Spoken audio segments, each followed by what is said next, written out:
Hi, welcome back.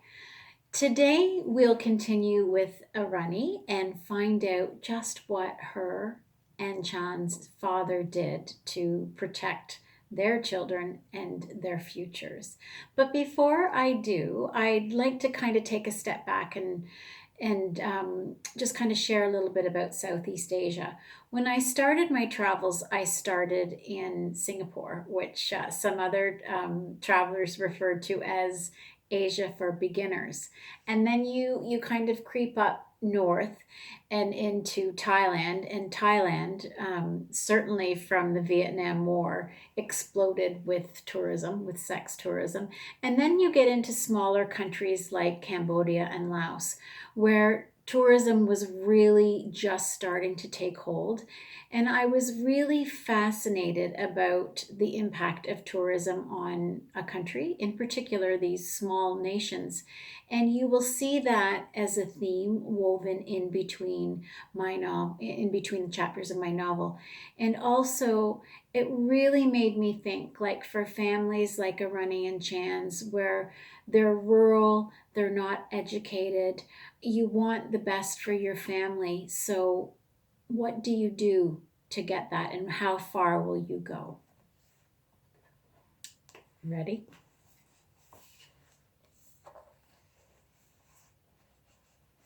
My father and Chan's father were men of merit.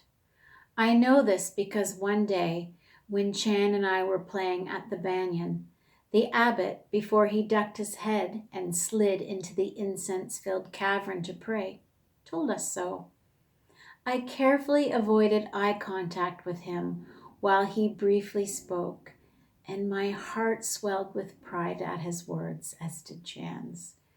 We also knew our fathers to be fiercely proud of our heritage and our country, no matter how scarred our history might have been. This was why, when Chan and I heard them talking one evening when the moon was full, we could not believe the words that escaped their lips. The light from the blackened sky shone down on their faces, illuminating them with a calm eeriness that seemed unfamiliar for two souls as gentle as theirs. For here were two men whom we loved as no other, but under the moon that night, we did not recognize the terseness in their postures or the tone in their voices. The words they uttered might as well have been forced from the lips of common criminals, not the fathers we loved and respected.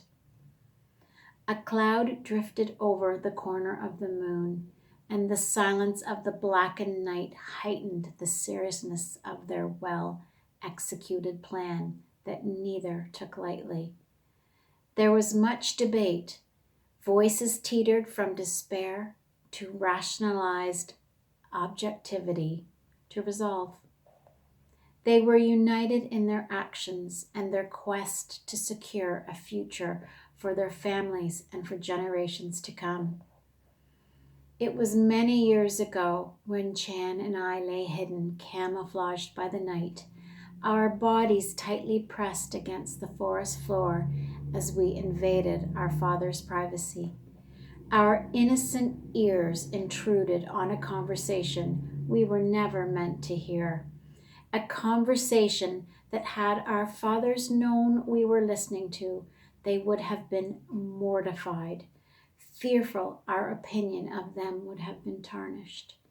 If truth be told, until Chan and I were old enough to fully comprehend the brashness of their actions, we were mortally devastated. As for the third voice that night, neither of us could decipher where or from whom it came from. It filled the spaces when our fathers ceased to speak. For years we blamed it on the moon and the shadow it cast over their faces. For it was then we thought that the moon whispered her instructions to two men who, until that night, had never violated the law. The moon told them to steal, and they refused until she cunningly convinced them There was no other way. They had to abide by her instructions, for if they did not, they would suffer the consequences. What these repercussions were, we did not know, but our fathers were too fearful to disobey the moon, so they obliged. The cloud that had been stuck on the moon magically shifted away, and her brilliance stretched her arms to the earth, mapping the way to one of the neighboring temples, where a stone statue of Vishnu proudly stood, as she had for centuries. She had survived the force of millions of monsoons pelting against her cheek, and been spattered by blood from many wars. Yet on that fateful night, when the moon was full, she helplessly fell into the shamed hands of our beloved fathers and left Cambodia for an unknown land. She was not the first, nor would she be the last. Despite our tears, many more relics disappeared after sunset before the dawn's light pierced through the vacant sky. Large and small Buddhas made of wood and stone, glorious Vishnu and stone animals were some of the priceless treasures targeted. Their heads were decapitated by the hands of experts as splinters or cracks depreciated their value. Lintels, stone walls, and bas-reliefs, like the ones we had traced our fingers as children, were dismantled and sliced into manageable sized fragments. Each piece was numbered so that it could be reassembled when it crossed the border. Money was passed from the hands of many poor villagers like our fathers and men in uniform, army officers, temple guards, and government officials. No one's hands were clean from the raping of our culture of its most precious antiquities, and in its place, headless and limbless statues remained as silent symbols of what should have been the cultural soul of our nation. Thievery caused our fathers to suffer gravely and aged their souls more than the beatings they sustained at the hands of the Khmer Rouge. The morning after the first theft, crevices in the shape of a teardrop began to appear around their eyes. A new line would emerge each time the moon called upon them, until their eyes were permanently scarred with long, fine drops. Despite their sincerest pleas for forgiveness, the sorrow that rested on their cheeks could not be drained. Every morning, before anyone in the village was awake, the pair trekked in the darkness to the most well-known statue of Vishnu in the West Gallery in Angkor. She was the most powerful spirit of the region.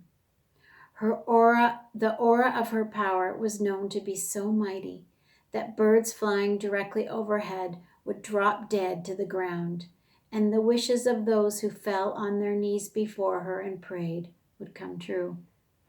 Chann and I have whispered at great length about what we witnessed many years ago, and have come to the conclusion that for good men like our fathers, to resort to looting the sacred artifacts was garnered from a deep-seated fear of the future, our future.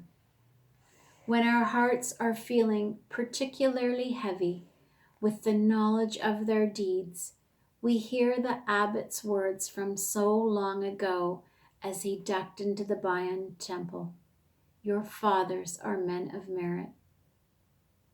It was true.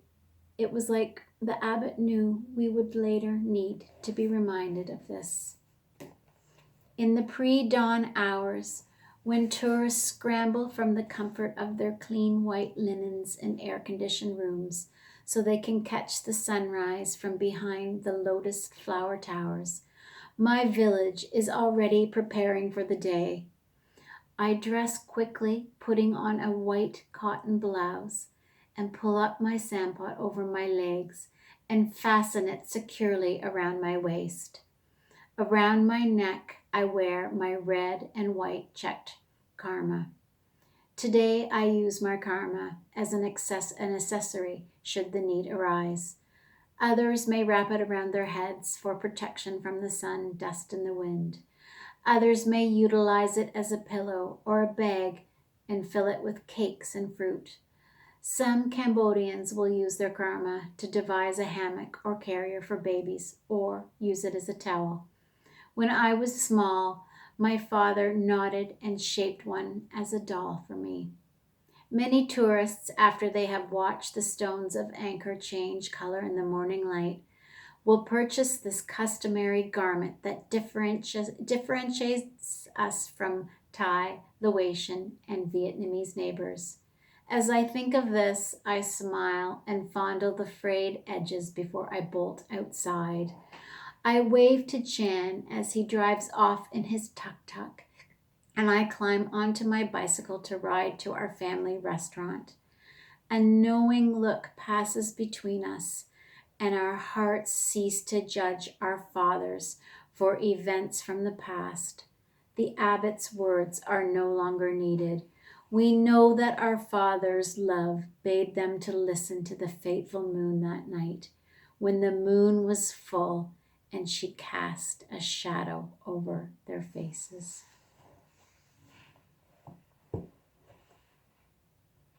Tomorrow we'll visit grandmother. Thank you for listening.